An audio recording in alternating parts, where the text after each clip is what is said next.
Ephraim! Ephraim! What? Look! Ephraim! Ephraim let out a loud shout, then dragged his heavy body up onto the truck with surprising speed, abandoning the driver who was holding the fuel tank. He started the truck and fled. The driver immediately grabbed the fuel can and chased after him. Fortunately, the truck was low on fuel and couldn't move fast, allowing the driver to catch up and climb aboard. To shake off the armed militants, the driver quickly opened the fuel tank cap and risked being shot to refuel the truck. Though they succeeded in fueling up, the terrorists had already closed in. Just as the distance between them narrowed, the terrorists suddenly slammed on the brakes and stopped. They're stopping! What the fuck? Look! A U.S. helicopter appeared ahead, along with a line of armored vehicles approaching. The militants were driven off, and with the help of the U.S. military, they safely arrived at an American base in Iraq. The captain, impressed that the two had dared to cross Iraq's war-torn regions just to deliver weapons, decided to pay them the full balance up front. What's wrong about you two? Great fucking job, boys. Great fucking job.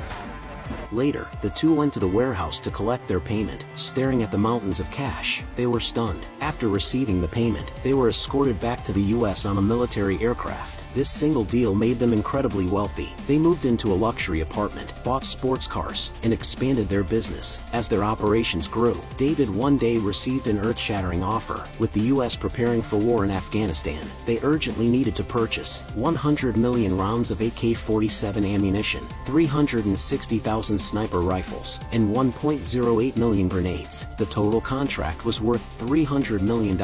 Securing this deal would set them up for life. They immediately went to an arms trade show to find suppliers, but after careful research, they realized an order of this scale required hundreds of permits and dealings with multiple suppliers. As middlemen profiting from the markup, they simply didn't have the capability to fulfill it. Just as they hit a dead end, David unexpectedly met a true arms trade tycoon, Henry, at a gambling table. Henry could supply all the weapons in one go, at a highly competitive price. However, being labeled a terrorist by the US, he couldn't deal directly with the military. The partnership was a perfect match. To ensure everything went smoothly, they decided to inspect the weapons in person. At an arms depot in Albania, when they arrived at the warehouse, it was filled with all kinds of military equipment, tanks, planes, everything, and inside the 6-meter-high containers before them were the 100 million rounds of ammunition. But during inspection, Ephraim made a shocking discovery. These bullets had been stored for over 40 years.